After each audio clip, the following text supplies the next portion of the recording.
Capítulo 8. A través de las cavernas de la Carroña.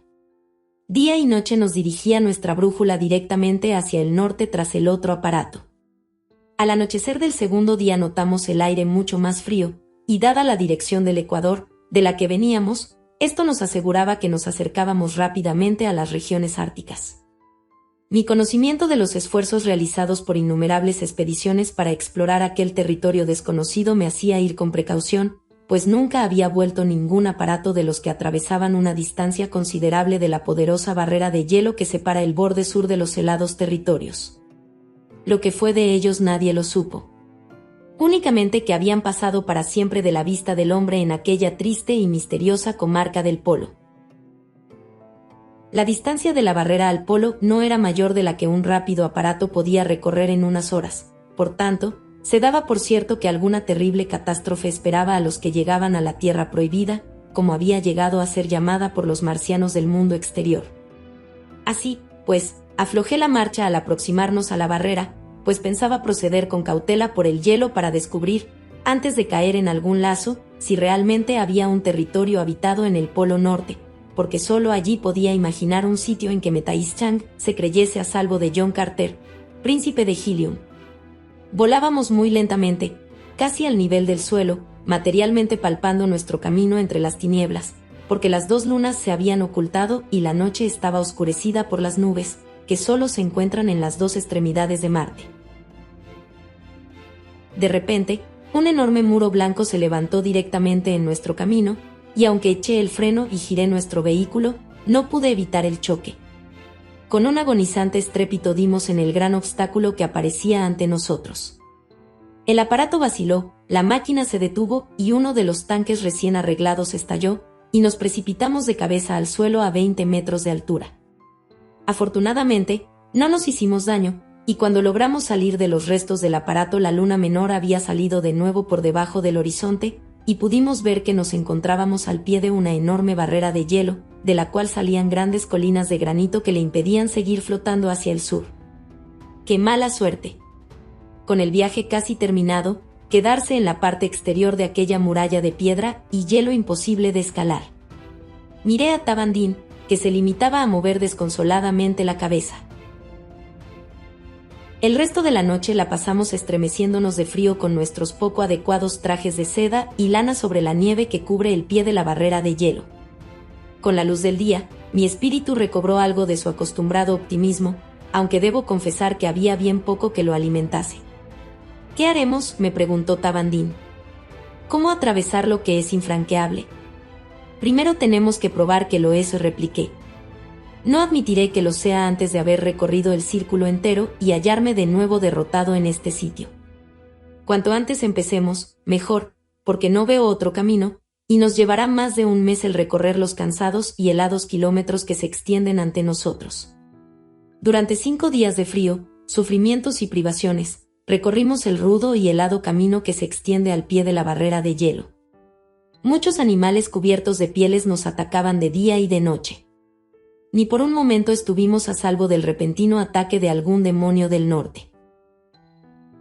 El Apt era nuestro más fuerte y peligroso enemigo. Es un animal enorme, de piel blanca. Tiene 6 miembros, 4 de los cuales, cortos y pesados, le llevan rápidamente a través de la nieve y el hielo, mientras que los otros 2, que le salen del lomo a cada lado de su poderoso cuello, terminan en blancas manos sin piel, con las cuales coge y agarra su presa. Su cabeza y boca son más parecidas a las del hipopótamo que a ningún otro animal de la tierra, exceptuando que de los lados de las mandíbulas inferiores salen 2 poderosos cuernos que se curvan ligeramente hacia la frente. Sus 2 enormes ojos me inspiraron gran curiosidad.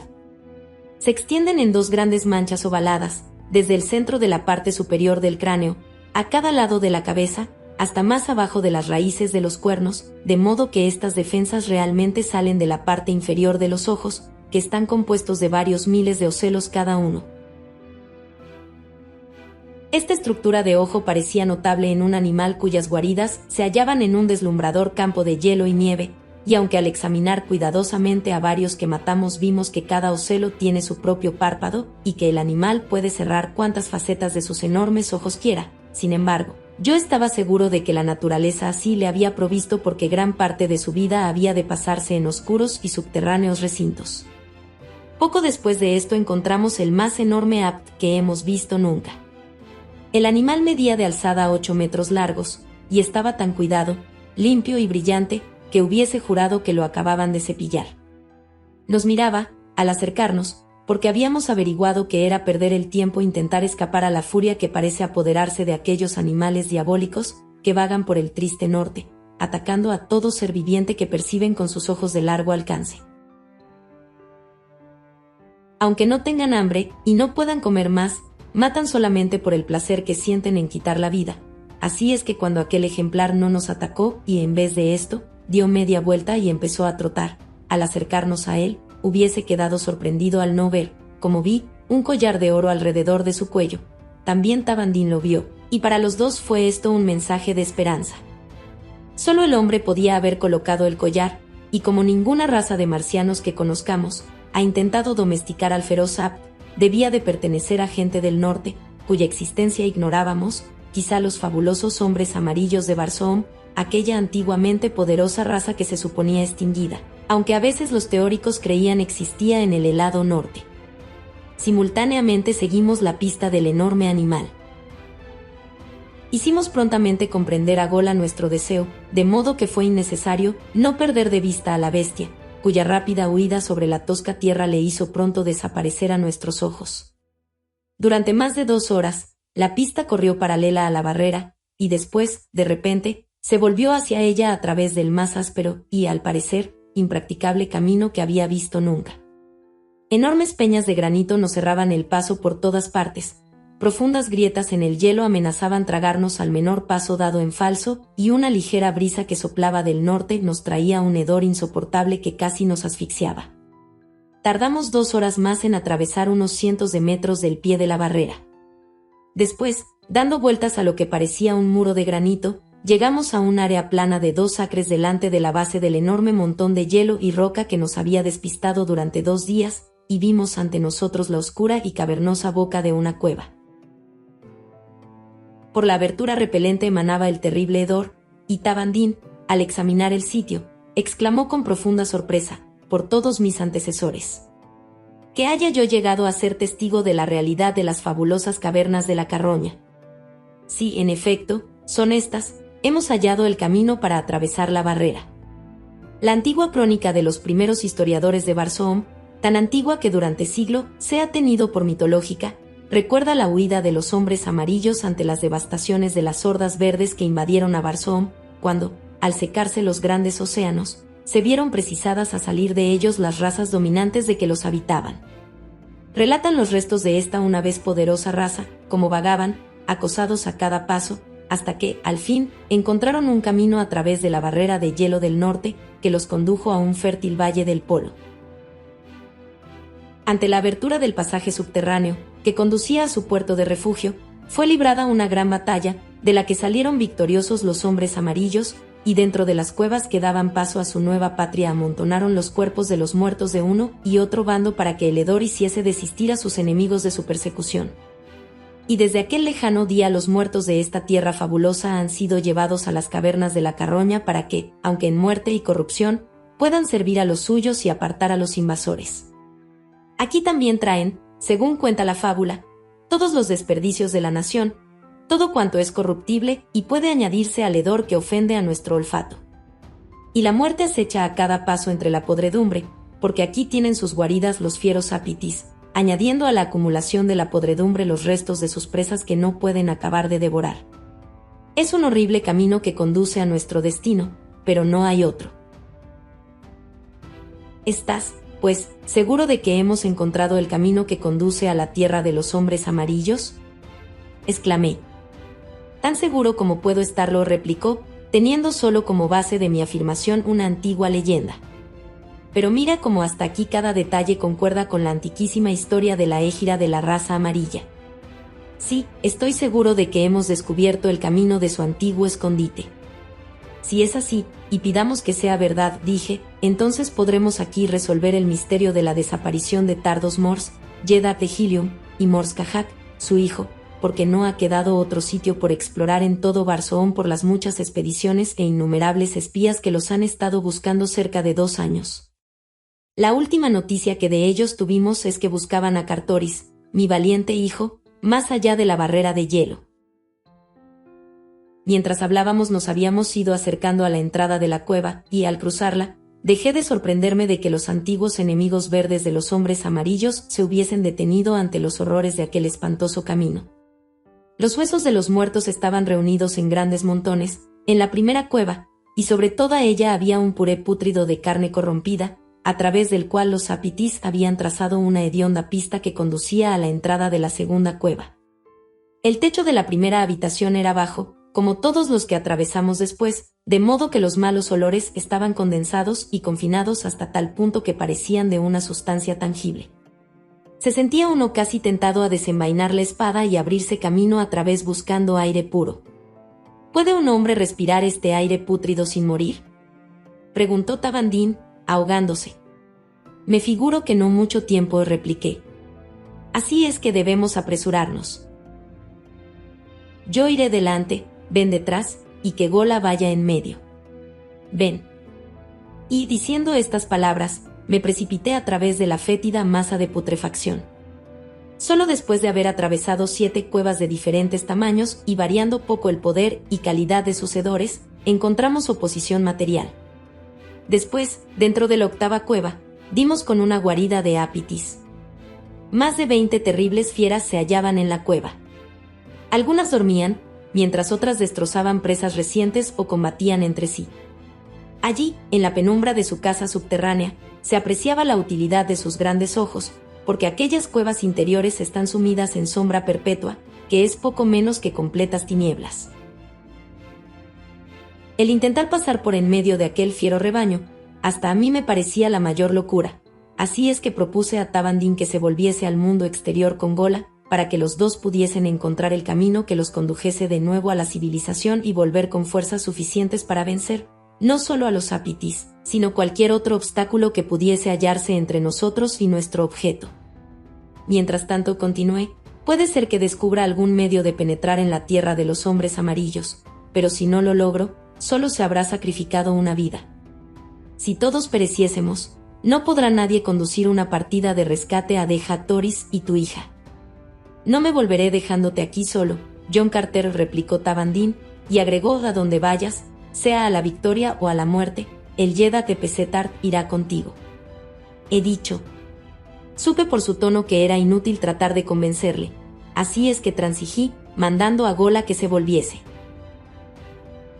Con una nota, apresuradamente escrita, metida en una cajita de metal y colgada al cuello, ordené al fiel animal que buscase a Cartoris en Helium, y aunque medio mundo e innumerables peligros nos separaban, sabía que, si podía hacerse, Gola lo haría. Armado como estaba por la naturaleza con rapidez y resistencia maravillosas y con la terrible ferocidad que le hacían igual a cualquier enemigo que encontrase en el camino, su inteligencia perspicaz, su maravilloso instinto le facilitarían cuanto fuese necesario para lograr el éxito de su empresa. Con evidente reluctancia, el gran animal se volvió para dejarme, obedeciendo mis órdenes, y antes de que se marchase no pude resistir el deseo de echarle los brazos al cuello en estrecho abrazo. Frotó su hocico contra mi mejilla con caricia final, y un momento después corría por las cavernas de la carroña, hacia el mundo exterior. En mi carta a Cartoris le daba instrucciones explícitas para dar con las cavernas de la carroña, insistiendo en la necesidad de entrar en ellas sin intentar, por circunstancia alguna, atravesar la barrera con una flota. Le decía que no tenía la menor idea de lo que habría pasado a la 8ª cueva, pero estaba seguro de que al otro lado de la barrera de hielo se hallaba su madre en poder de Metaishan, y, probablemente, su abuelo y su bisabuelo, si aún vivían. Además, le aconsejaba que visitase a Kulantit y al hijo de Tabandín para que le proporcionasen guerreros y aparatos a fin de que la expedición fuese lo bastante fuerte para asegurar el éxito inmediato. Y terminaba: si hay tiempo, tráete a Tarstarkes, porque si vivo hasta que me encuentres, puedo imaginar pocos goces mayores que combatir de nuevo al lado de mi antiguo amigo. Cuando Gola hubo marchado, Tabandín y yo, escondidos en la 7ª cueva, discutimos y desechamos muchos planes para atravesar la 8ª cueva. Desde donde estábamos veíamos que disminuía la lucha entre los apitis, y que muchos que habían estado comiendo estaban dormidos. Poco después nos pareció que pronto todas las fieras estarían pacíficamente dormidas, y de aquel modo se nos presentaría una arriesgada oportunidad de atravesar la cueva. Uno por uno, los animales fueron echándose sobre la hirviente podredumbre que cubría el montón de huesos del suelo de su guarida, hasta que solo quedó despierto un apt. Aquel inmenso animal vagaba inquieto de un lado para otro, olfateando a sus compañeros y la repugnante basura de la cueva. De cuando en cuando se detenía para mirar fijamente hacia una y otra salida. Todo su aspecto era del que hace de centinela. Nos vimos por fin obligados a creer que no se dormiría mientras que los otros ocupantes de la guarida lo hiciesen. Así, pues, nos pusimos a discurrir alguna treta con la finalidad de engañarle. Finalmente, indiqué un plan a Tabandín, que parecía tan bueno como otro cualquiera de los que habíamos discutido, y decidimos ponerlo a prueba. Y a este fin, Tabandín se colocó junto a la pared, al lado de la entrada de la cueva octava, mientras yo, deliberadamente, me mostré al apt guardián cuando miró hacia nuestro escondite. Después, de un salto, me coloqué en el lado opuesto a la entrada, pegándome a la pared. Sin hacer el menor ruido, la fiera se dirigió rápidamente hacia la séptima cueva para ver al intruso que tan temerariamente había penetrado en los recintos de su morada. Mientras metía la cabeza a través de la estrecha abertura que unía las dos cuevas, a cada lado esperaba una larga espada, y antes de que pudiese emitir un solo rugido, su cabeza cayó a nuestros pies. Dirigimos una rápida mirada a la cueva octava. No se había movido ni un solo apt. Gateando por encima del cuerpo de la inmensa fiera, que bloqueaba la entrada, Tabandín y yo, cautelosamente, entramos en la prohibida y peligrosa guarida. Como caracoles retomamos nuestra silenciosa y peligrosa ruta, entre los inmensos cuerpos yacentes. El único sonido que dominaba el de nuestra respiración era el chapoteo de nuestros pies al levantarlos del pantano de carne corrompida a través de la cual nos deslizábamos. A mitad de la cueva, una de las inmensas fieras que tenía delante se movió intranquila en el momento mismo en que mi pie se levantaba sobre su cabeza, por encima de la cual tenía yo que pasar. Esperé reteniendo la respiración, balanceándome sobre un pie, porque no me atrevía a mover ni un músculo. Con la mano derecha empuñaba mi bien afilada espada, cuya punta apenas se apartaba una pulgada de la espesa piel bajo la cual latía el salvaje corazón de la fiera. Finalmente, el apt se tranquilizó, suspirando como si terminase una pesadilla, y reanudó su respiración regular de sueño profundo. Coloqué el pie más allá de su cabeza, y un instante después había pasado sobre ella. Tabandín me seguía, y poco tardamos en hallarnos en la otra puerta sin haber sido vistos ni oídos. Las cavernas de la Carroña consisten en una serie de 27 cámaras unidas entre sí, que parecen haber sido perforadas por una corriente de agua en lejanos tiempos, cuando un poderoso río halló su camino al sur a través de aquella única brecha en la barrera de roca y hielo que limita las tierras del polo. Tabandín y yo atravesamos las restantes 19 cavernas sin aventura ni accidente alguno. Después supimos que solo un día al mes se encontraba a todos los apitis reunidos en una sola cueva. En los demás vagaban solos o en parejas por ellas, de modo que hubiese sido prácticamente imposible que dos hombres pudiesen atravesar las 27 cuevas sin encontrar, por lo menos, un apt en casi todas. Una vez al mes duermen un día entero, y tuvimos la buena suerte de llegar casualmente en esta ocasión. Al transponer la última cueva salimos a una desolada comarca de nieve y hielo, pero encontramos una pista clara que se dirigía al norte.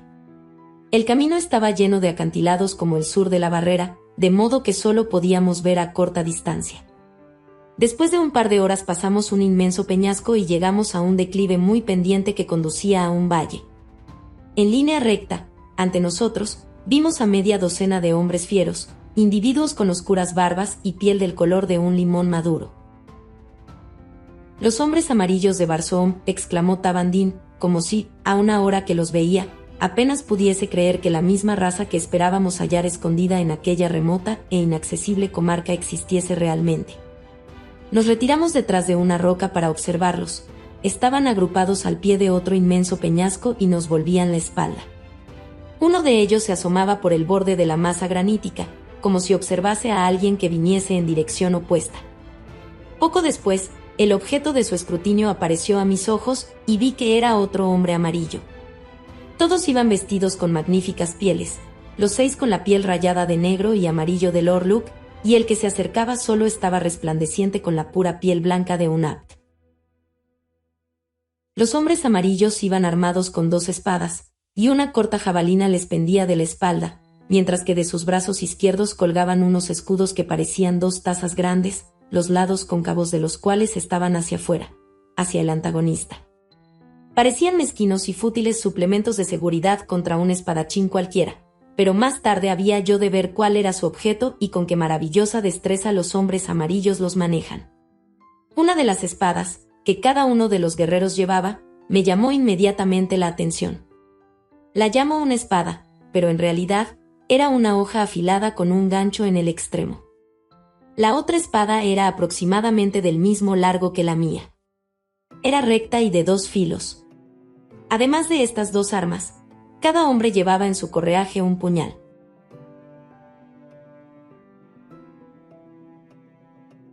Al acercarse el de las pieles blancas, los 6 empuñaron sus espadas con más firmeza, el arma con el gancho en la mano izquierda, la espada recta en la derecha, mientras que sobre la muñeca izquierda el pequeño escudo se sostenía rígido sobre un brazalete de metal.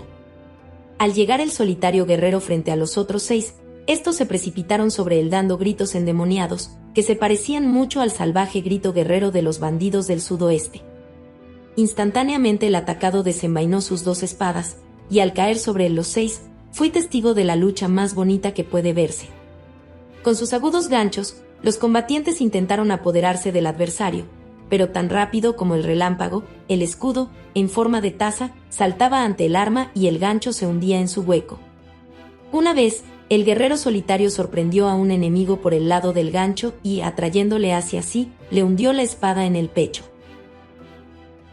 Pero la lucha era demasiado desigual, y aunque el que combatía solo era con mucho el mejor y más valiente de todos ellos, comprendí que solo era cuestión de tiempo el que los otros 5 encontrasen una abertura a través de su maravillosa defensa y diesen con él en tierra. Ahora bien, mis simpatías han estado siempre con el más débil, y aunque nada sabía de la causa del conflicto, no podía permanecer ocioso y ver a un valiente arrollado por un número superior. Doy por descontado que no me molesté mucho en buscar un pretexto, porque me gusta demasiado un buen combate para necesitar ninguna otra razón para tomar parte en cuanto se presenten.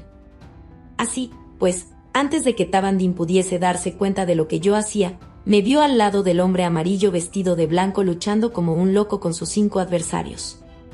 Capítulo 9. Con los hombres amarillos. Tabandín no tardó en unirse a mí, aunque encontramos que las armas con ganchos eran cosa extraña y salvaje. Entre nosotros 3 pronto despachamos a los 5 guerreros de barba negra que nos hacían frente. Cuando terminó la batalla, nuestro nuevo conocido se volvió a mí, quitándose el escudo de la muñeca, me lo tendió. No sabía el significado de su acción, pero juzgué que era un modo de expresarme su gratitud. Después supe que simbolizaba el ofrecimiento de la vida de un hombre, en retorno de algún gran favor recibido, y mi acción de rehusarlo, que fue lo que inmediatamente hice, era lo que debía hacer. Pues entonces acepta de Talu, príncipe de Marentina, dijo el hombre amarillo, esta prueba de mi gratitud, y sacando de debajo de sus amplias mangas un brazalete, me lo colocó en el brazo. Después repitió la misma ceremonia con Tabandín. Luego nos preguntó nuestros nombres y de qué tierra éramos. Parecía conocer perfectamente la geografía del mundo exterior, y cuando dije que era de Helium, arqueó las cejas. «Ah», dijo, «¿buscáis a vuestro gobernante y los que le acompañan? ¿Los conocéis?». Pregunté. «Solo sé que fueron capturados por mi tío Salensu-Soelel, Yedak de los Yedaks, gobernante de Okar, tierra de los hombres amarillos de Barzoon. En cuanto a su suerte, nada sé, porque estoy reñido con mi tío, que quería destruir mi poder en el Principado de Marentina. Esos de quienes me habéis acabado de salvar son guerreros que ha enviado para asesinarme, porque sabe que a veces vengo solo a cazar el Abt sagrado que Salensu-Soelel tanto venera. Es, en parte, porque odio su religión por lo que Salensus me odia, pero, sobre todo, teme mi creciente poder y el gran partido que se ha levantado por todo Okar y que se alegraría de verme gobernar a Okar y Yedak de Yedaks en su lugar». Es un tirano cruel a quien todos aborrecen, y a no ser por el gran temor que le tienen podrían en una noche formar un ejército que borraría a los pocos que le son leales. Los míos son todos fieles, y el pequeño valle de Marentina hace un año que no paga tributo a la corte de Salensus-Oelel.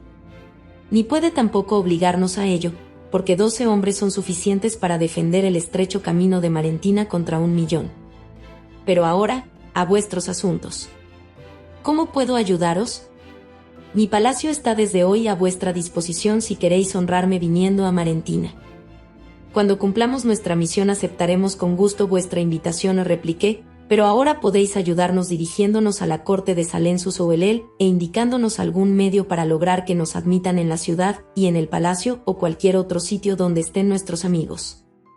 Talu contempló tristemente nuestros rostros afeitados, la piel roja de Tabandín y la mía blanca. Tenéis que venir primero a Marentina, dijo, porque tenéis que cambiar mucho de aspecto antes de poder esperar entrar en alguna ciudad de Ocar. Vuestros rostros deben parecer amarillos y tener barbas negras, y vuestros trajes y correajes muy distintos. En mi palacio hay quien puede haceros parecer tan verdaderos hombres amarillos como Salensus-Oelel mismo. Su consejo parecía acertado, y como, por lo visto, no había otro medio de lograr entrada en Cadraba, la capital de Ocar, nos dirigimos con Talu, príncipe de Marentina, a su pequeño reino, rodeado de montañas. El camino era de lo peor que había yo recorrido en mi vida, y no me extraña que en esta tierra, en que no hay ni toats ni aeronaves, no tema Marentina una invasión, pero por fin llegamos a nuestro destino, que distinguí por primera vez desde una pequeña colina a media milla de la ciudad. Escondida en un valle profundo, aparecía una ciudad netamente marciana. Cada calle, plaza o espacio abierto, estaba cubierto de cristales. Se hallaba rodeada de nieve y hielo, pero no lo había sobre la redonda y abovedada cubierta de cristales que la envolvía por completo. Después vi cómo esta gente combate los rigores del Ártico y viven lujosa y cómodamente en medio de perpetuos cielos. Sus ciudades son verdaderos invernaderos, y cuando penetré en aquella, mi respeto y admiración por la ciencia e ingeniería de aquella enterrada ciudad no tuvieron límites. En cuanto entramos en la ciudad, Talu se quitó su traje de piel, lo mismo que nosotros, y vi que se diferenciaba poco del de las razas rojas de Barsoom. Exceptuando sus correajes de piel, cuajados de piedras y metales preciosos, él estaba desnudo. No se podía con comodidad llevar traje alguno en aquella atmósfera tan templada y húmeda. Durante 3 días permanecimos de huéspedes del príncipe Talu, y durante aquel tiempo nos colmó de atenciones. Nos enseñó todo lo que había de interesante en su gran ciudad. La atmósfera marentina sostendrá la vida de un modo indefinido en las ciudades del Polo Norte, después que toda vida en la balanza del agonizante Marte haya sido extinguida por la falta de aire, si la gran planta central deja de nuevo de funcionar, como lo hizo en aquella memorable ocasión que me ofreció la oportunidad de devolver la vida y la felicidad al extraño mundo que ya había aprendido a amar tanto. Nos enseñó el sistema de calefacción que almacena los rayos del sol en grandes recipientes debajo de la ciudad, y cuán poco se necesita para mantener el perpetuo calor de verano del hermoso jardín encerrado dentro de aquel paraíso ártico. Grandes avenidas de césped, sembradas con simientes de la vegetación ocre de los fondos de los mares muertos, conducen el silencioso tráfico de ligeras y elegantes aeronaves de tierra, que son el único medio de transporte usado al norte de la gigantesca barrera de hielo. Las anchas alas de aquellos aparatos únicos son bolsas de goma llenas con el 8º rayo barsomiano o rayo de propulsión, el notable descubrimiento de los marcianos, que ha hecho posibles las grandes flotas de poderosos aeronaves que hacen omnipotente al hombre rojo del mundo exterior. Es este rayo el que propaga la luz inherente o reflejada del planeta en el espacio, la cual, cuando está confinada, da a los aparatos marcianos su elegante ligereza. Los aparatos de tierra de Marentina contienen suficiente luz en sus ruedas, parecidas a las de los automóviles, para dar a los coches tracción, a fines de conducción, y aunque las ruedas traseras están unidas al motor y ayudan en el arrastre a este, la mayor parte del trabajo lo hace un pequeño propulsor que hay en la popa. No conozco sensación más agradable que la de ir en uno de estos lujosos coches que se deslizan, ligeros y airosos como plumas, a lo largo de las suaves avenidas de Marentina. Se mueven en absoluto silencio entre los bordes de rojo césped, debajo de árboles que forman arcos vistosos con la maravillosa eflorescencia que señala tantas de las variedades altamente cultivadas de la vegetación varsomiana. Al final del tercer día, el barbero de la corte, no puedo encontrar otra equivalencia de la tierra para describirlo, nos había transformado de tal modo a Tabandín y a mí, que nuestras mismas esposas no nos hubiesen conocido. Nuestra piel tenía el mismo color de limón que la suya, y las grandes barbas y bigotes negros habían sido hábilmente pegados en nuestros rostros afeitados. Los correajes de los guerreros de Ocar facilitaban el engaño, y para abrigarnos cuando estuviésemos fuera de las ciudades invernadero, los dos teníamos trajes de Orluk, rayados en amarillo y negro. Talo nos dio minuciosas instrucciones para la jornada a Cadraba, capital de la nación Ocar, que es el nombre de la raza de los hombres amarillos. Este buen amigo hasta nos acompañó parte del camino, y después, prometiendo ayudarnos en cuanto pudiese, se despidió de nosotros. Al marchar deslizó en mi dedo un anillo curiosamente labrado con una piedra negra mate, que más parecía un pedacito de carbón que la preciosa piedra varsomiana que realmente era. Solo otras 3 han sido separadas de la piedra mate, me dijo, que está en mi poder. Esas 3 las llevan nobles de mi entera confianza, todos los cuales han sido enviados en misiones secretas a la corte de Salensu-Soelel. Si os encontráis a 50 metros de cualquiera de ellos, experimentaréis en el dedo donde lleváis el anillo una rápida y punzante sensación. El que lleva la compañera experimentará la misma sensación, que es causada por la acción eléctrica que tiene lugar en el momento que estas 2 piedras, cortadas de la misma madre, se encuentran en el radio de poder mutuo. Por ella sabréis que hay un amigo cerca, con el que podéis contar en tiempo de peligro. Si otro de los que llevan puesta una de estas piedras os pidiese ayuda, no se la neguéis, y si os encontráis en peligro de muerte, traga antes el anillo que dejarlo caer en manos enemigas. Guárdalo como la propia vida, John Carter, porque algún día puede tener más importancia para vos que la vida misma. Con este último consejo, nuestro buen amigo se volvió a Marentina, y nosotros nos dirigimos hacia la ciudad de Cadabra y la corte de Salensu-Soelel, Yedak de Yeddax. Aquella misma tarde distinguimos las murallas y la ciudad, cubierta de cristales, de Cadabra.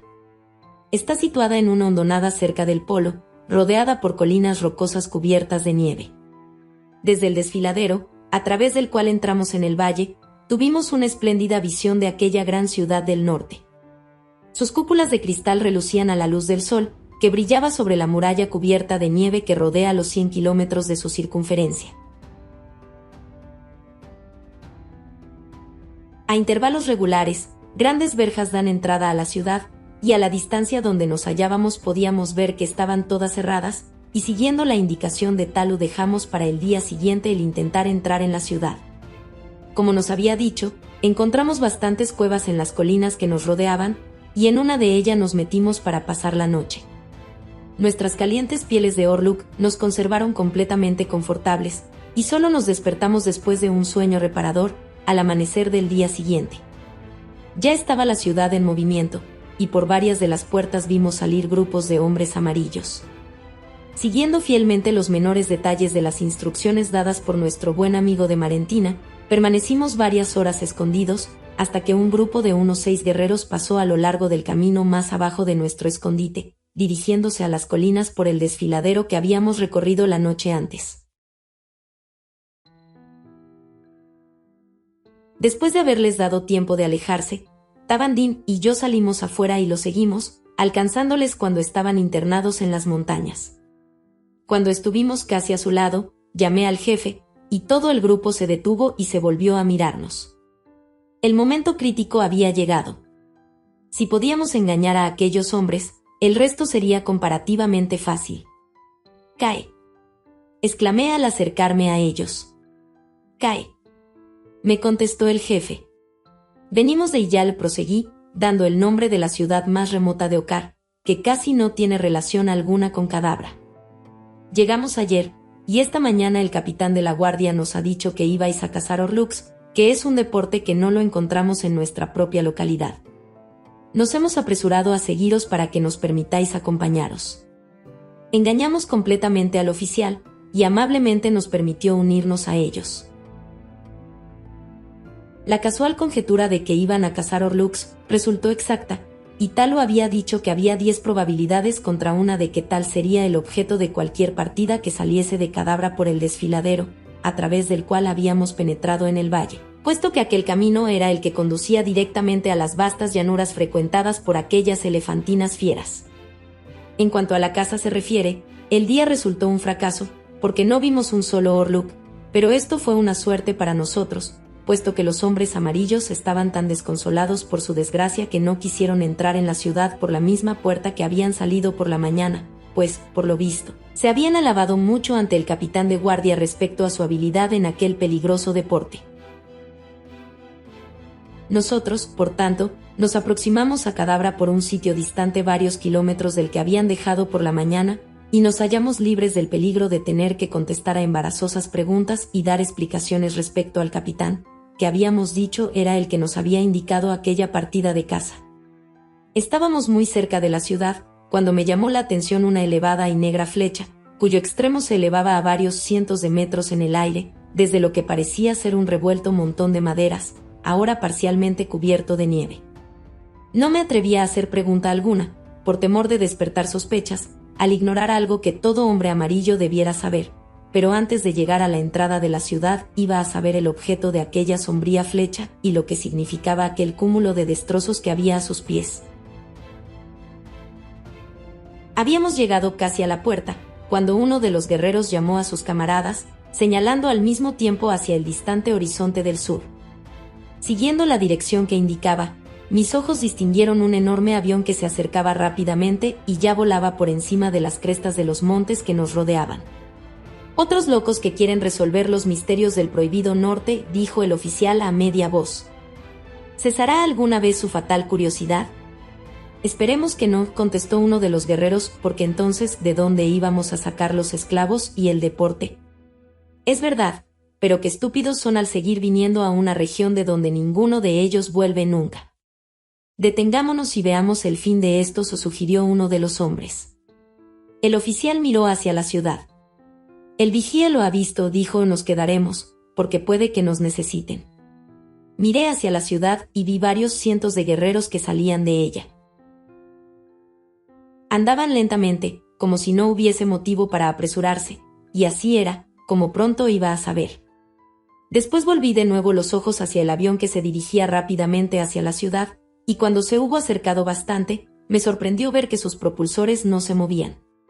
Se dirigía en línea recta a la sombría flecha.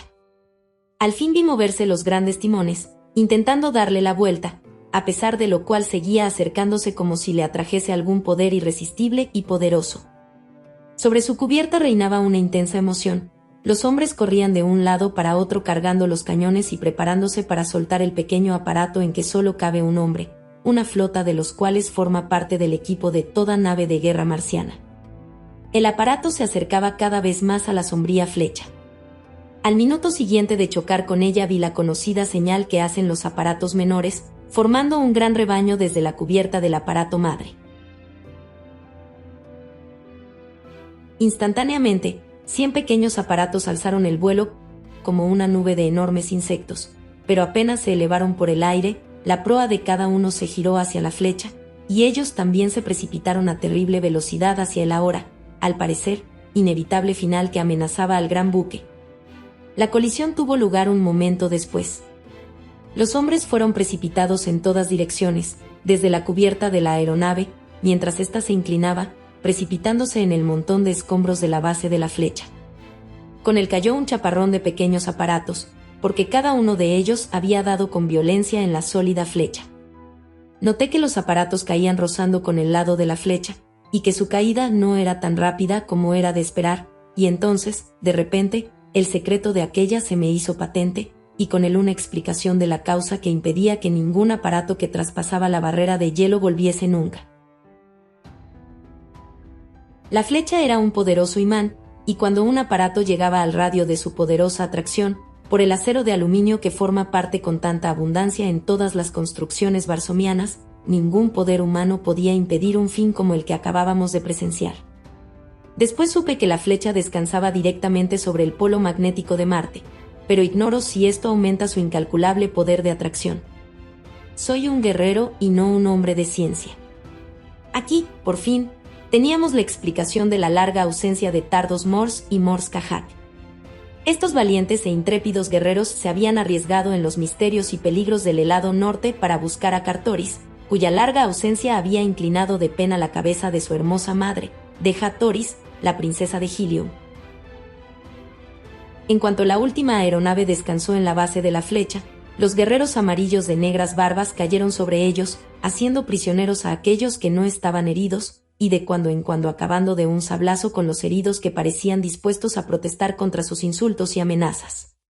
Unos cuantos de los hombres rojos que no estaban heridos lucharon valientemente con sus crueles enemigos, pero la mayor parte parecían dominados por el horror de la catástrofe ocurrida, y así no hicieron más que someterse a las horrendas cadenas con las cuales los sujetaban los hombres amarillos. Cuando el último prisionero fue esposado, volvieron los guerreros a la ciudad, frente a cuya puerta encontramos un rebaño de fieros apitis, con collares de oro, cada uno de los cuales era conducido por 2 guerreros que los sujetaban con fuertes cadenas del mismo metal que sus collares. Más allá de la puerta, los sirvientes soltaron a todo el terrible rebaño, y mientras se dirigían dando saltos hacia la terrible y sombría flecha no necesité preguntar cuál era su misión. Si no hubiese habido dentro de la ciudad de cadabras seres que necesitaban aún más de socorro que los pobres desgraciados muertos y agonizantes allí en el hielo, sobre los curvados y destrozados restos de 1000 aparatos, no hubiese resistido a mi deseo de apresurarme a luchar con aquellos horribles animales que habían sido enviados para destrozarlos y devorarlos. Tal como estaban las cosas, solo podía seguir a los guerreros amarillos y dar gracias por la oportunidad que nos había dado a Tabandín y a mí tan fácil acceso en la capital de Salenzo-Souelé. Una vez dentro de la muralla, no tuvimos dificultad alguna en eludir a nuestros amigos de la mañana, y poco después nos encontrábamos en una posada marciana.